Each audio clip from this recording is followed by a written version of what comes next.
Universal Audio have finally released their plug-in version of the Ampex 102 tape recorder. It's finally native. You can get it on sale this week. Woo!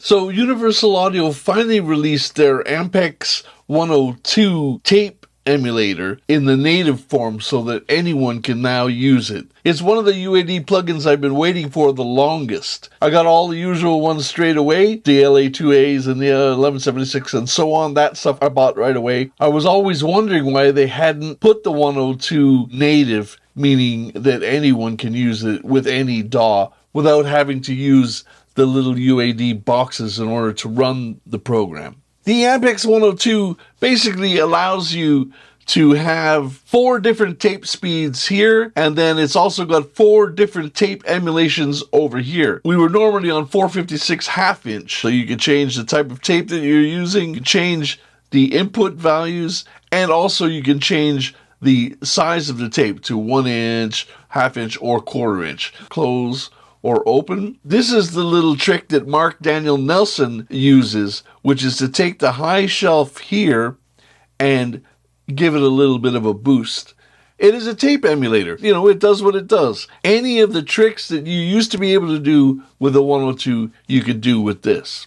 So the 102 is an amazing machine. Back in the day, we used to use it all the time because Boot Sauce was one of the first bands doing totally digital, or as close to totally digital as we could possibly do. When we went to do the mastering, we would always bounce the digital master onto a 102 and then master from there to give the warmth of the tape machine. Basically, the idea is with the plugin that it does the same thing. On this new song of mine, Together Alone, which will be released sometime in August, 2 of the issues that I had that I wanted to address using the Ampex 102 were the saxophone, to give it more of a analog feel, round off the top, fatten up the sax a little bit. Oh, here's the sax. Now this is without any echo or any reverb or anything else, and without the Ampex on it.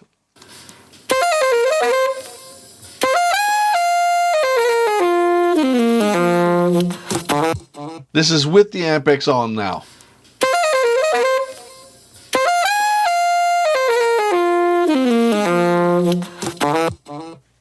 So it's subtle.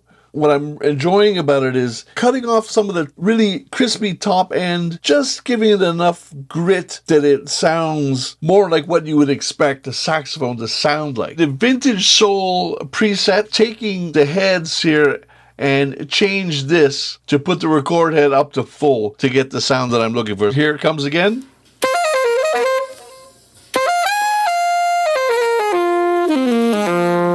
Fantastic. It works beautifully. I'm going to play the same bit of the song with the sax in.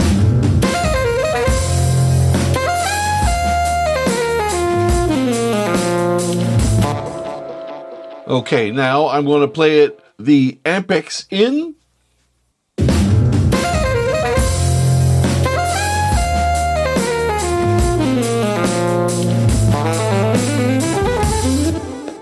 So it's subtle, but it's much warmer, and it really has that sound of what you're expecting to hear from a jazz sax player. On the master, the input's exactly the same as normal. I put it at 1 inch tape plus 6 and the 456 style tape. Fairly certain I haven't even touched the EQ here. If I've done anything, I've brought the EQ a little bit down, turned off the hiss and hum, and put it in auto calibration. So let's hear this without now.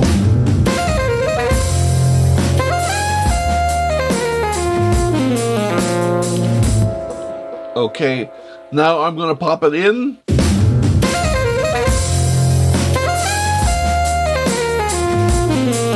It's subtle, but it's there.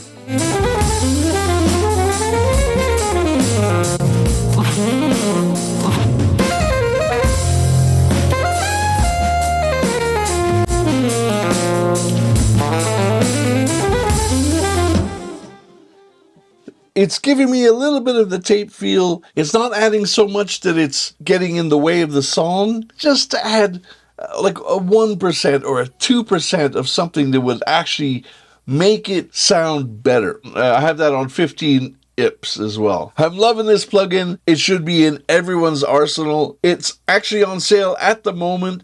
And UAD are also doing sales throughout the year. If you buy a few things, they will give you like a $50 voucher and so on. A necessary plugin. It does exactly what it says on the tin. It emulates what we used to always do, which was to bounce to an Ampex 102 machine and then master from there. The subtle tape compression silkies out the top end and also can fatten out the bass. I love this plugin. I think you should go buy it now.